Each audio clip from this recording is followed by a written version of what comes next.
Monsieur le Président de séance, Excellences, Mesdames et Messieurs les chefs d'État et de gouvernement, Monsieur le Secrétaire général des Nations Unies, Mesdames et Messieurs les ministres, distingués délégués, Mesdames et Messieurs, je suis honoré de prendre la parole au nom du peuple de la République démocratique du Congo à l'occasion de cette rencontre historique.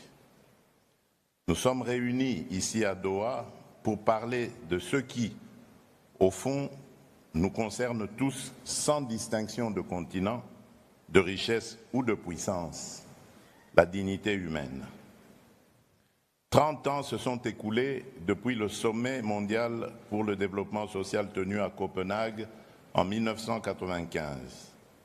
À l'époque, les dirigeants du monde se sont engagés autour de 3 principes qui demeurent aujourd'hui encore indiscutables. Éradiquer la pauvreté, promouvoir le plein emploi et renforcer l'inclusion sociale. Ils avaient affirmé avec force que le progrès économique et technologique n'a de sens que s'il améliore la vie des gens et élève la condition humaine. 30 ans plus tard, nous avons le devoir moral d'admettre une vérité difficile: le monde n'a pas tenu toutes ses promesses. Car si l'humanité n'a jamais été aussi interconnectée, les fractures qui traversent notre société n'ont jamais été aussi profondes.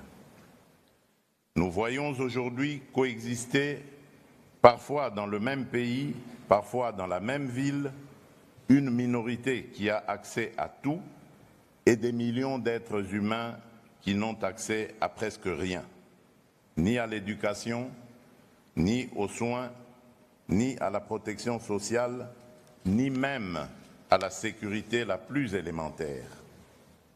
Ce paradoxe prive le développement de sa vocation première, être un facteur de cohésion, un vecteur de justice sociale, un instrument de paix sociale. Pour la République démocratique du Congo, cette question n'est pas théorique. Depuis 3 décennies, mon pays fait face à des cycles répétés d'agressions armées, à des déplacements massifs de population, à des millions de morts et à des millions de déplacés internes. Pourtant, malgré la souffrance et malgré les pertes, notre peuple a choisi la résilience. Nous revenons aujourd'hui à la table du dialogue mondial pour contribuer, aux côtés des autres nations, à la réinvention d'une nouvelle alliance internationale fondée sur l'équité, la solidarité et la responsabilité partagée.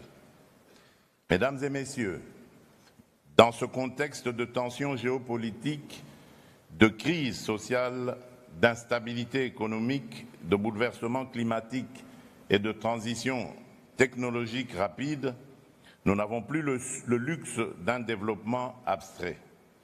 Le développement social doit redevenir le cœur battant du développement tout court. C'est le choix que la République démocratique du Congo a fait.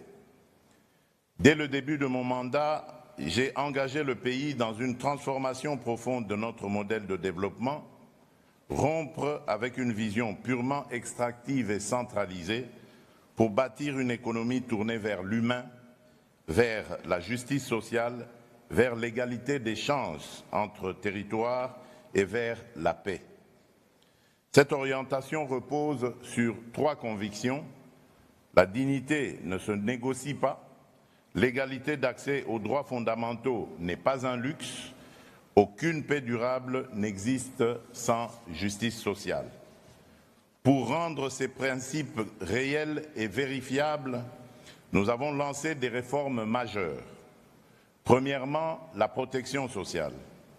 La République démocratique du Congo a entrepris une réforme ambitieuse fondée sur la couverture santé universelle. Depuis 2023, les soins sont gratuits pour les femmes enceintes, les mères et les nouveau-nés.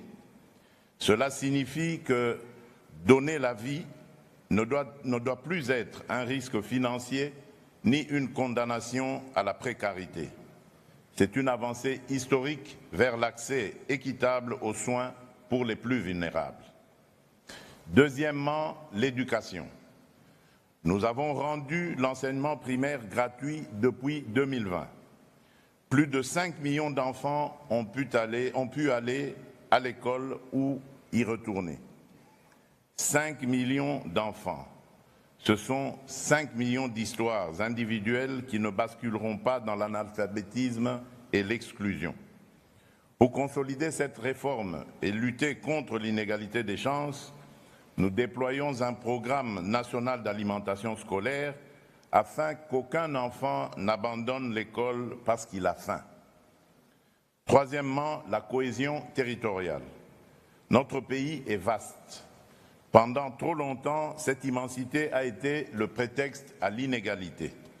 Nous avons décidé d'y répondre par un engagement concret, le programme de développement local des 145 territoires qui composent la République démocratique du Congo.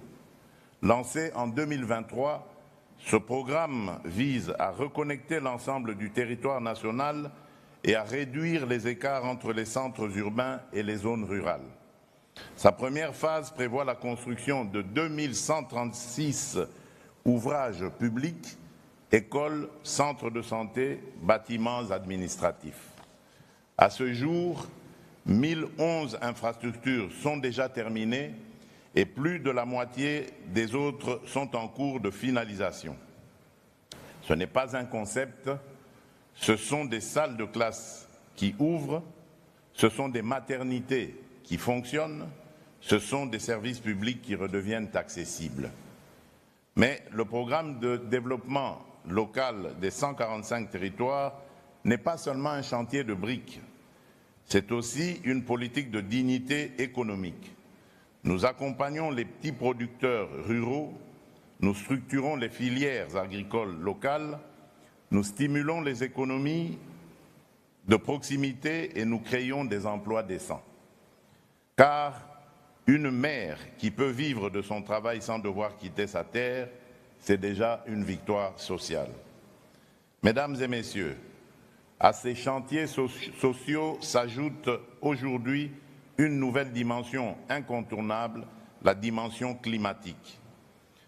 Le changement climatique n'est pas pour nous un débat académique.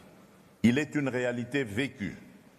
Inondations meurtrières, érosions qui engloutissent des quartiers entiers, sécheresses qui détruisent les récoltes et plongent des familles entières dans l'insécurité alimentaire. Dans ce contexte, le bassin du Congo est à la fois un rempart écologique pour l'humanité et un levier stratégique de développement pour notre pays. La République démocratique du Congo continue d'honorer ses engagements climatiques avec sérieux, mais le sous-financement chronique de l'adaptation et de l'atténuation freine la mise en œuvre des objectifs de développement durable. Nous le disons clairement, sans justice climatique, il n'y aura pas de justice sociale durable. Nous attendons donc une transformation profonde du financement international. L'accès aux ressources vertes doit devenir plus prévisible, plus rapide et plus juste. Il ne peut pas reposer sur des conditionnalités qui punissent les pays vulnérables pour des désastres auxquels ils n'ont pas contribué.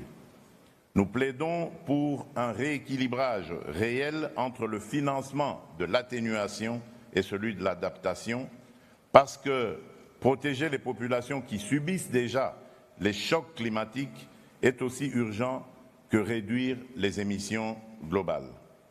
Mesdames et messieurs, ce deuxième sommet mondial pour le développement social se réunit dans un moment charnière. Nous faisons face à des transitions simultanées, démographiques, environnementales, numériques et économiques.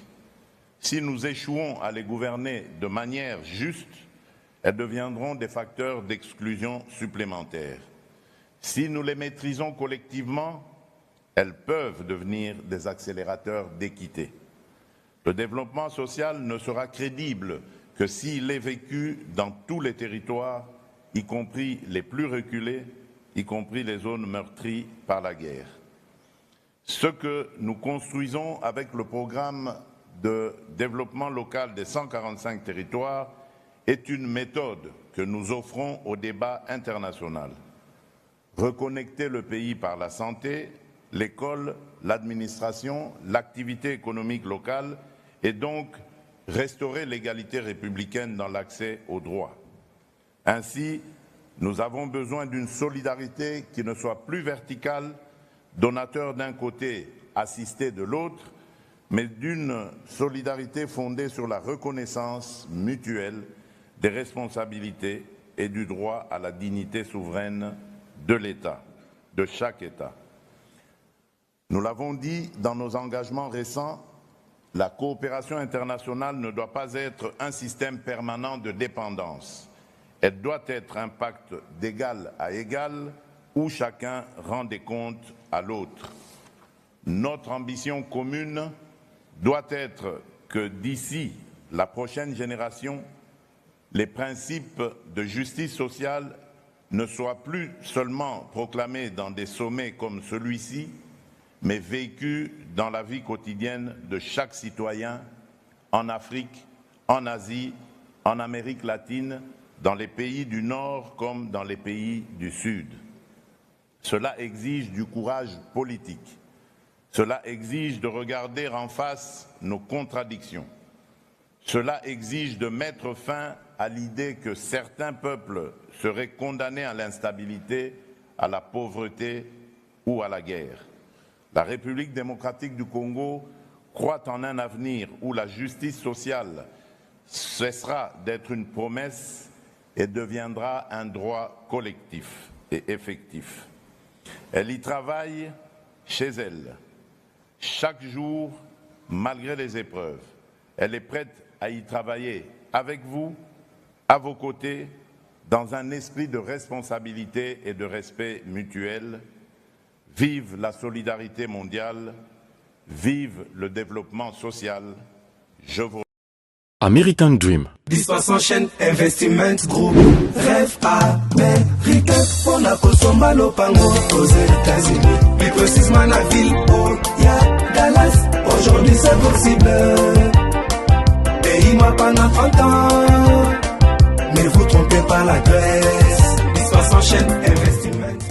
Voulez-vous acquérir une maison aux États-Unis? L'agence immobilière Dispensation Investment Group d'Elite Global, basée à Dallas, vous en donne l'opportunité. Il vous suffit de verser un apport pour acquérir une propriété que vous payerez progressivement pendant 30 ans. Oui, vous avez bien entendu, pendant 30 ans. Contactez-nous au +1 737 420 84 24, au +1 469 720 60 93 ou au +1 737 548 51.